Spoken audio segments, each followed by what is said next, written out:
Welcome back. Last lecture में हमने fundamentals complete कर लिए थे और लैंग्वेजेस और ग्रामर के बीच में डिफरेंस भी हमने देख लिया था। अभी हम एक टाइप ऑफ मशीन से स्टार्ट कर रहे हैं, that is finite automata, right. तो वी हैव ऑलरेडी सीन कि हमारे पास चार तरह की लैंग्वेजेस थी on the basis of 4 different type of grammar. उसमें जो हमारी टाइप 3 ग्रामर थी, it was regular grammar. Regular grammar से जो लैंग्वेज जनरेट होती है दैट इज रेगुलर लैंग्वेज। और रेगुलर लैंग्वेज से डील करने के लिए हमारे पास जो मशीन है दैट इज फाइनाइट ऑटोमेटा। तो अभी इस लेक्चर में हम देखेंगे कि what exactly is the meaning of finite automata. ठीक है। दूसरा हमें ये चीज ध्यान रखनी है कि in terms of power, power means language acceptability. जो हमारी मशीन्स है उसमें फाइनाइट ऑटोमेटा जो है that is least powerful machine, right. अगर हम इन टर्म्स ऑफ पावर देखें तो finite automata,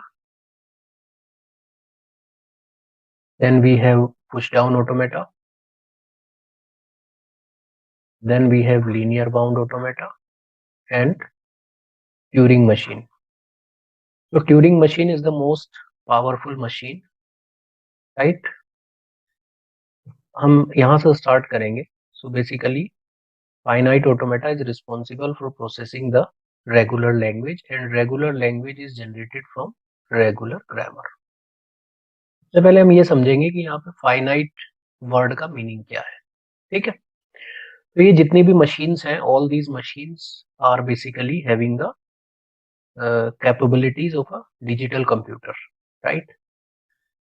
So finite automata is characterized by having no temporary storage. So this is the most important part that you should remember. जो हमारी finite automata है या finite state machines भी इन्हें बोलते हैं, they have very limited, or you can say they do not have the capability to remember the things, right? तो जो भी input आएगा, they cannot remember, they cannot store that input anywhere. Okay. So for remembering the input, there is a very good example कि हम किसी भी finite state machine को we can remember with the help of a game that is ludo. Okay.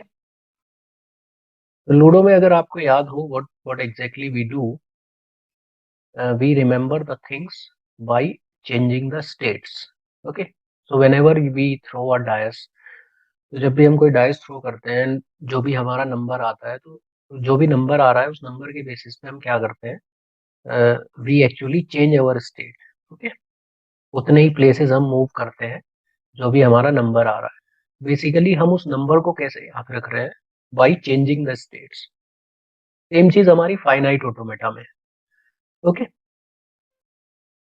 तो the input, और you can say the information, it can only retain a very limited amount of information. ठीक है। Since the number of states are finite, a finite automata can only deal with the situation in which the information is strictly bounded, right? क्योंकि उसकी वो least powerful machine है, it can not remember the things. तो ये वहीं पे work करेगा जहाँ पे हमारी जो इंफॉर्मेशन है दैट इज स्ट्रिक्टली बाउंडेड। ठीक है। अब अगर हम बात करें, नेक्स्ट हम आएंगे टाइप्स ऑफ फाइनाइट ऑटोमेटा या types of finite state machines. तो बेसिकली हमारे पास दो टाइप होते हैं, one is without output and the other one is with output. Without output का मतलब क्या है कि ये मशीन जो है ये आउटपुट जनरेट नहीं करेगी। तो इस तरह की मशीन्स को हम बोलते हैं एक्सेप्टर्स। ठीक है। तो जो भी आप लैंग्वेज प्रोवाइड कर रहे हो मशीन को, जो भी आप language provide, regular language provide कर रहे हो फाइनाइट ऑटोमेटा को, तो it will either accept that string और it will reject that string. ठीक है। और दूसरा होता है हमारा फाइनाइट ऑटोमेटा विद आउटपुट, तो इन्हें बोलते हैं जनरेटर्स। तो ये जब भी आप कोई इनपुट दोगे तो it will generate some output, corresponding to that input it will generate some output. ठीक है। तो हम ये डिजाइनिंग ऑफ मशीन्स देखेंगे। तो विदाउट आउटपुट में सबसे पहले आती है हमारी DFA, that is deterministic finite automata. दूसरा होता है हमारा एनएफए या एनडीएफए भी हम इसे बोलते हैं, that is non deterministic finite automata. और थर्ड वन इज, ये एनएफए का ही एक वेरिएशन है, दैट इज एप्सिलॉन एनएफए और एनएफए विद एप्सिलॉन ट्रांजिशंस। ठीक है, एप्सिलॉन हमने पहले ही देखा था, epsilon is basically string of length 0 या एम्प्टी स्ट्रिंग भी बोलते हैं। फिर आगे हम बढ़ेंगे, will see finite automata with output, that means generators, तो जिसमें हम मूरे मशीन और पीले मशीन डिस्कस करेंगे, राइट। तो अभी हम इस लेक्चर में फॉर्मली हम डीएफए को डिफाइन करेंगे और फर्दर लेक्चर्स में हम उस पर कुछ प्रॉब्लम सॉल्व करेंगे, यानी कुछ डिटर्मिनिस्टिक मशीन्स डिजाइन करेंगे।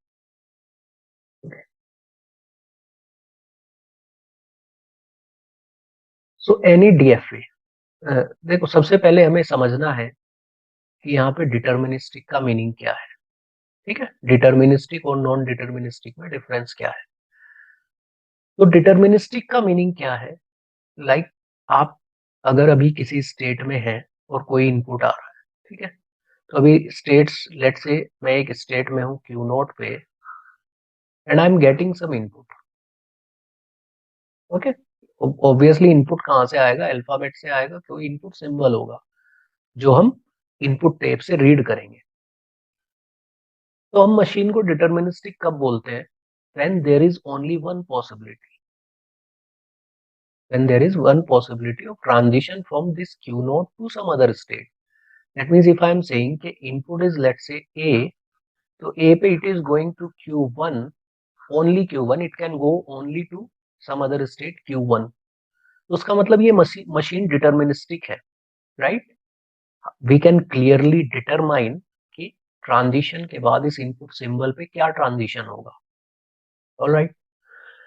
अगर मैं कहता हूं कि ये मशीन नॉन डिटर्मिनिस्टिक कब होगी, लेट्स से यही सिचुएशन है, आप अभी क्यू नोट स्टेट में है, some input symbol a is coming and it may go to q1 as well as q2,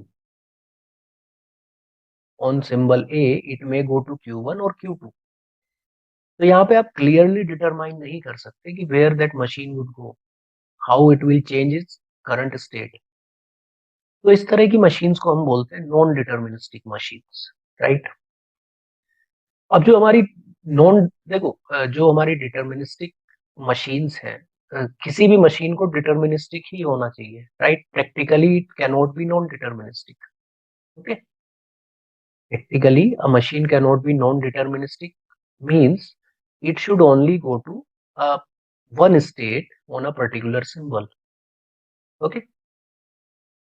so why we will study this non deterministic, वो हम आगे डिस्कस करेंगे, ठीक है।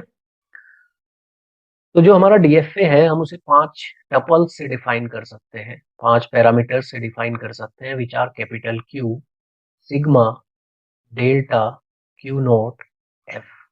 अब ये सब है क्या, बेसिकली क्यू बता रहा है, capital Q is basically finite and non empty set of states, okay. तो हमारी मशीन किस किस स्टेट में रह सकती है, उन सारी स्टेट्स का जो हम एक सेट बनाते हैं उसे हम बोलते हैं कैपिटल क्यू, ऑलराइट। कॉमनली जो हम अपनी स्टेट्स को डिनोट करते हैं, that we denote with the small q and subscript में we write the state number, so we may have q naught, q1, q2 and so on, ठीक है।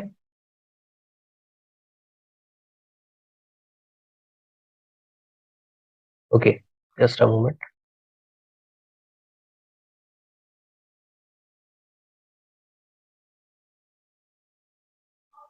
Second one is sigma. तो sigma basically क्या बताता है, sigma हमने already पहले पढ़ चुके हैं, दैट इज अल्फाबेट, तो that is non finite and non-empty set of alphabets, or set of alphabets exactly, it will have the symbols, okay। यानी जो भी आप स्ट्रिंग बनाओगे, जो भी आप, स्ट्रिंग से क्या बनता है, लैंग्वेज बनती है, तो जो भी लैंग्वेज होगी उसके अंदर जो स्ट्रिंग है, उनमें क्या क्या सिंबल्स हम यूज कर सकते हैं, वो आएगा हमारे अल्फाबेट में, सिग्मा में। Then we have the most important part is delta, ठीक है।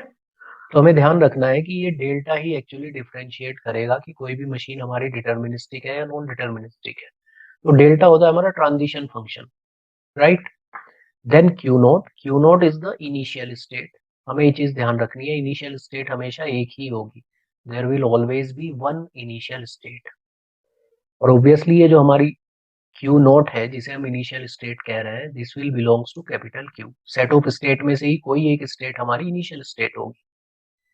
एफ क्या होता है? That is the set of final state. अब यहाँ पे मैंने सेट वर्ड यूज किया है, दैट मीन्स कि जो हमारी फाइनल स्टेट है वो मल्टीपल हो सकती है। ओके, तो one initial state and there may be multiple final state. Final state एक भी हो सकती है, एक से ज्यादा भी हो सकती है। और जो फाइनल एफ है, set of final state, that is going to be a subset of capital Q only. ठीक है, अब हम ट्रांजिशन फंक्शन को कैसे डिफाइन करते हैं? वी हैव अ स्टेट, हम किसी एक स्टेट पे हैं, किसी पे भी, लेट्स से क्यू नॉट पे हैं। Then we will have some symbol on the input tape, will read some symbol. तो ऑब्वियसली वो सिंबल कहाँ से होगा? अल्फाबेट से होगा, सिग्मा से। And we will have a transition to some other state. देखो यहाँ पे मैंने कैपिटल क्यू लिखा है, दैट मीन्स एक स्टेट से एक सिंबल पे सिर्फ एक ही ट्रांजिशन होगा। Alright, so this is how we define the transition function for DFA. ये चीज मैं ऑलरेडी आपको बता चुका हूँ। यहाँ पे हमें दो चीजें ध्यान रखनी है जब भी हम डीएफए डिस्कस कर रहे हैं।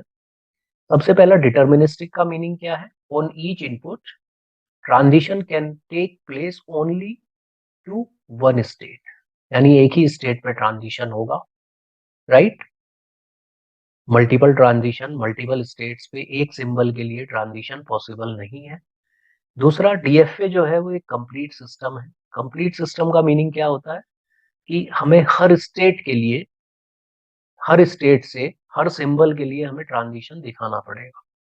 ऑलराइट, जैसे आपका अल्फाबेट है, let's suppose A comma B, तो दो सिंबल है आपके पास, एक ए है, दूसरा बी है। तो अगर मैं कोई भी, मेरे पास स्टेट है क्यू नॉट, तो मुझे क्यू नॉट से ए और बी दोनों के लिए ट्रांजिशन दिखाना पड़ेगा, तभी वो सिस्टम कंप्लीट माना जाएगा। अगर ए के लिए ट्रांजिशन है, बी के लिए ट्रांजिशन नहीं है, then system would not be considered as complete.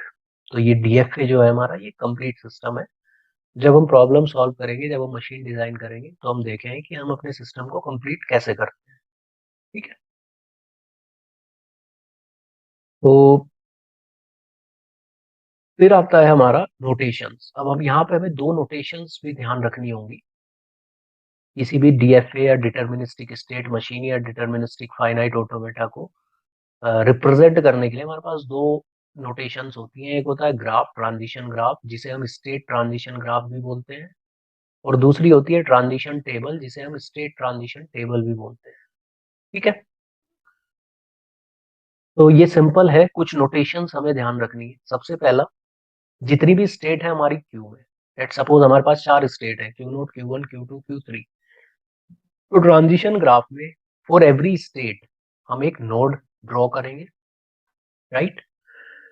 अगर कोई ट्रांजिशन हो रहा है जहां पे हमारी स्टेट है क्यू, करंट स्टेट हमारी क्यू है, सिंबल हमारा ए है, और ट्रांजिशन हो रहा है स्टेट पी पे, तो हम इस क्यू से पी के लिए एक आर्क ड्रॉ करेंगे। ठीक है, लेट्स सपोज क्यू नोट है और क्यू वन है, राइट।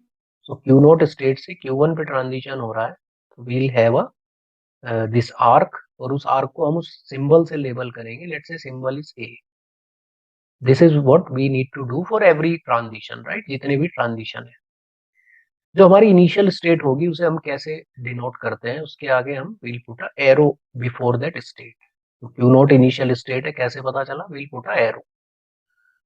और जो फाइनल स्टेट होगी, फाइनल स्टेट को हम एक्सेप्टिंग स्टेट भी बोलते हैं, राइट। तो फाइनल स्टेट मल्टीपल हो सकती है, तो फाइनल स्टेट को हम डिनोट करते हैं विद द डबल सर्कल। तो यहाँ से मुझे पता चल रहा है कि Q naught is the initial state and Q one is the final state, right. तो ये एक एग्जाम्पल हमने लिया हुआ है, वो हम बाद में देखेंगे कि किस तरह से ड्रॉ करते हैं, but this is one of the, so this is one of the deterministic finite automata which is actually accepting all the string that are starting with symbol A. तो हमने क्यू नोट लिया, q naught पे हमने यहाँ पे हमें पता चल रहा है Q naught is the initial state. Q one पे क्योंकि डबल सर्कल है तो double circle means q one is the final और एक्सेप्टिंग स्टेट। और ट्रांजिशन हमें पता चल रहा है यहाँ से कि क्यू नोट से अगर सिंबल ए आता है तो ट्रांजिशन होगा क्यू वन पे। क्यू वन पे हमने एक सेल्फ लूप लिया है, दैट मीन्स क्यू वन अगर स्टेट है हमारी करंट और हमारा कोई भी सिंबल आता है या तो ए या बी, तो ट्रांजिशन जो है वो सेम स्टेट पे होगा, सेल्फ लूप होगा, राइट। ए कॉमा बी हम इस तरह से लिख देते हैं, दिस मीन्स इधर ए और बी कोई भी सिंबल आता है सेल्फ लूप हो जाएगा। क्यू नोट से अगर सिंबल बी है तो ट्रांजिशन होगा क्यू टू पे, और क्यू टू पे हमारा फिर से सेल्फ लूप है, दैट मीन्स क्यू टू पे अगर कोई भी सिंबल आ रहा है तो स्टेट चेंज नहीं होगी, क्यू टू ही रहेगी, right. So this is one of the representation.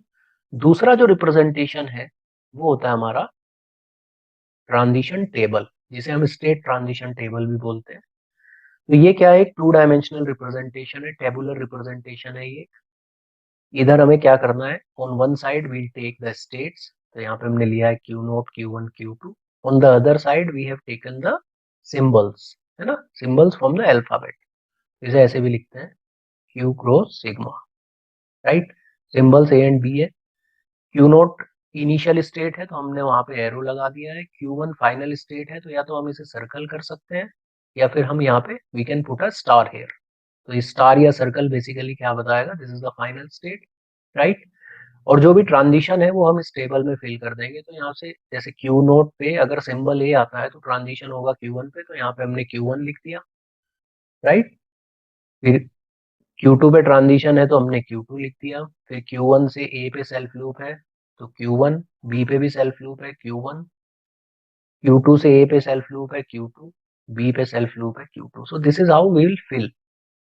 तो ये दो रिप्रेजेंटेशन है, transition graph and transition table, right. तो अभी नेक्स्ट लेक्चर में हम कुछ प्रॉब्लम्स डिस्कस करेंगे फाइनाइट ऑटोमेटा की, ठीक है, और वहां पे हम विल सी न्यू कॉन्सेप्ट्स। तो इस लेक्चर के लिए इतना ही, थैंक यू।